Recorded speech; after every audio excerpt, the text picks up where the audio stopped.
এদেশের হিন্দু, বৌদ্ধ, খ্রিস্টানরা তাদের স্বাধীনভাবে ধর্ম পালন করবে, বাধা দেওয়ার মতো হবে না।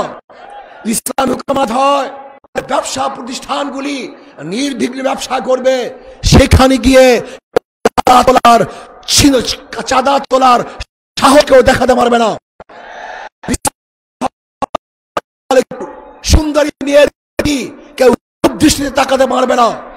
যদি ইসলাম হয় তাহলে কেউ চাকরি পাবে আর কেউ চাকরি পাবে না, এই বৈষম্য আর থাকবে না, সবাই সম হয়ে যাবে, সমান হয়ে যাবে।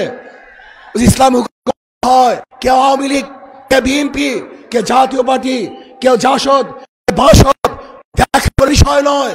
যারা অন্যায় করবে না তারা বাংলাদেশের প্রত্যেকটা জায়গায় নির্বিঘ্নে হাঁটতে পারবে, বুক উঁচা করে হাঁটতে পারবে। আর যারা আমার দলের তাকে জেলখানায় ঢুকে ঢুকে পড়তে হবে। যদি ইসলামী হুকুমত হয় তাহলে কি হবে? কাঁদবো, সবাই সমৃদ্ধ হবে, একই সাথে কাঁদবো, হাসবো, সবাই একই সাথে হাঁটবো, খাবো একই সাথে, খাবো, বস্ত্র পরিধান করবো, সবাই একই সাথে বস্ত্র পরিধান করবো, থাকবো তো সবাই একই সাথে বসবাস করবে ইনশাআল্লাহ। এখনো মায়ের কান্না বন্ধ হয় নাই, এখনো সেই দৃশ্য আমাদের চোখের সামনে থেকে বিলীন হয় নাই। এরপরেও যারা নাকি ক্ষমতা প্রেমিকরা, যারা আমাদের বাংলাদেশের মানুষকে নিয়ে, দেশকে নিয়ে মানবতার বিরুদ্ধে যারা চাঁদাবাজ অগ্রাধিকার দিয়েছেন, যারা বিদেশি দাবিদারদের এজেন্ডা বাস্তবায়নের জন্য যারা আমাদের দেশকে অসুস্থ করার, অশান্তি করার প্রক্রিয়া করেছেন, দ্ব্যর্থহীন কণ্ঠে ঘোষণা করতে চাই আজকে তাদের জায়গা বাংলার জমিনের মধ্যে হবে না, দেব না, উৎখাত করেই ছাড়ব ইনশাআল্লাহ। সাথে সাথে আমি বিশেষ করে যারা নাকি ক্ষমতা প্রেমিক রয়েছেন তাদেরকে আমরা বলতে চাই, বড় আশা করে আমরা গণ অভ্যুত্থানে জানের ঝুঁকি নিয়ে আমরা রাস্তায় নেমেছিলাম, কিন্তু এই চাঁদাবাজ দেখার জন্য আমরা রাস্তায় নামি নাই। মানুষকে খুন হবে এর জন্য আমরা রাস্তায় নামে নাই। আমাদের দেশের ভিতরে আবার অশান্তি তৈরি হবে এই জন্য আমরা রাস্তায় জীবন দেওয়ার জন্য নামি নাই।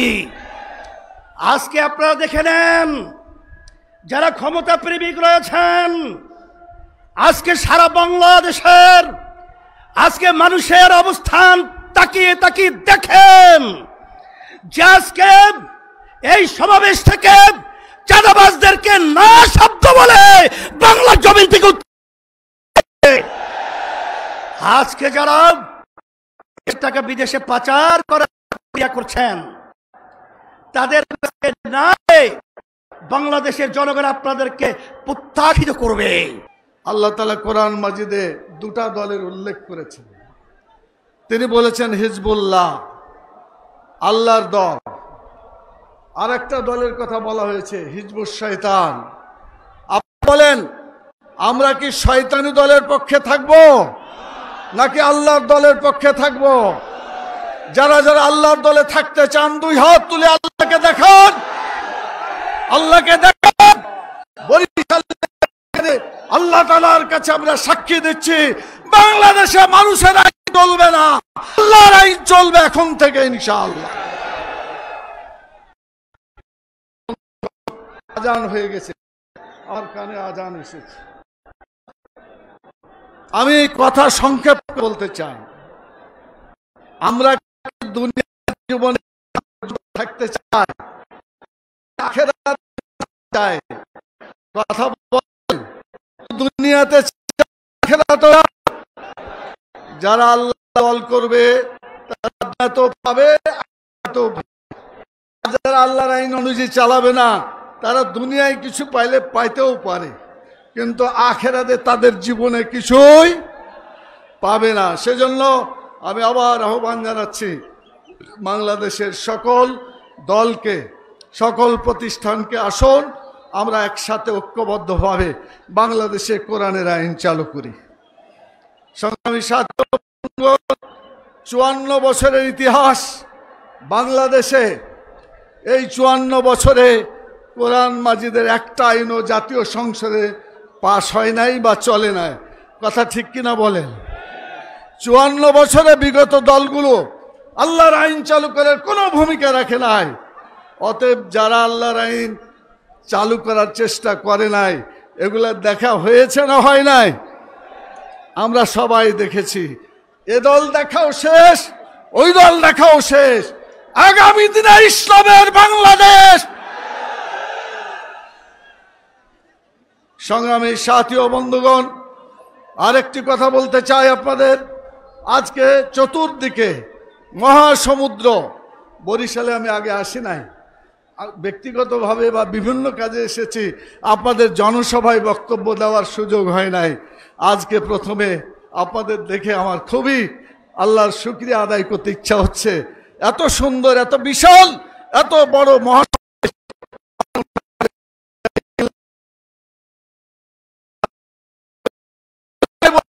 সবচাইতে বড় সমাবেশ হয়েছে, আলহামদুলিল্লাহ পড়েন। সংগ্রামী সাথী ও বন্ধুগণ, আমি আপনার কাছে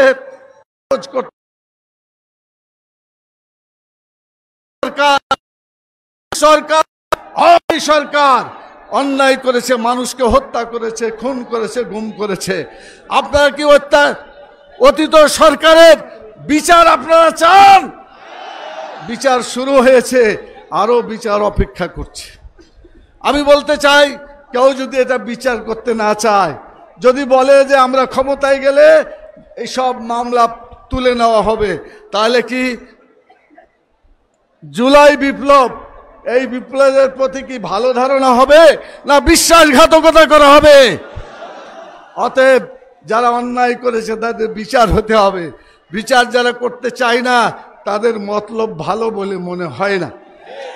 2 নম্বর হচ্ছে সংস্কার। সংস্কার করতে হবে। আমরা মানব রচিত মতবাদ বাংলাদেশে রাখতে চাই না, আমরা আল্লাহর বিধান অনুযায়ী সংবিধান তৈরি করতে চাই। আমি সকলকে উদাত্ত আহ্বান জানাবো, যারা এখনো এই জনগণের ভাষা বুঝতে ব্যর্থ হচ্ছেন, এখনো আছে, এই জুলাইয়ের চেতনা পোষণ করুন। যদি এই জুলাইয়ের চেতনার বিরুদ্ধে আপনারা অবস্থান গ্রহণ করেন, বাংলার জনগণ আপনাদের বিরুদ্ধে অবস্থান গ্রহণ করবে। আজকে বিসমিল্লাহর দোহাই দিয়ে আপনারা বলতেছেন শরিয়া আইনে আমরা বিশ্বাস করি না। আপনারা বলতেছেন আজকে বাউল শিল্পী যে আল্লাহ এবং আল্লাহর রাসূলকে অপমানিত করেছে, তার পক্ষে অবস্থান গ্রহণ করে অবস্থান গ্রহণ করেছেন। মনে রাখবেন, বাংলাদেশের জনগণ এখন সচেতন, আর সেই ধোকায় পড়বে না। ইনশাআল্লাহ আগামী নির্বাচন হবে এদেশের জাতির ভাগ্যের পরিবর্তনের নির্বাচন। আগামী নির্বাচন হবে ইসলামের নির্বাচন। আগামী সংসদ হবে ইসলামের সংসদ। আমাদের এই 8 দলের সাথে আরো বহু দল যোগাযোগ করতেছে। ইনশাআল্লাহ চমক আছে, চমক আপনারা দেখতে পাবেন। আজকে সব বাংলাদেশের মানুষ আমাদের সাথে ঐক্যবদ্ধ হয়ে আগামীতে বৈষম্যহীন ইনসাফ ভিত্তিক কোরআনের বাংলাদেশ দেখতে চায়।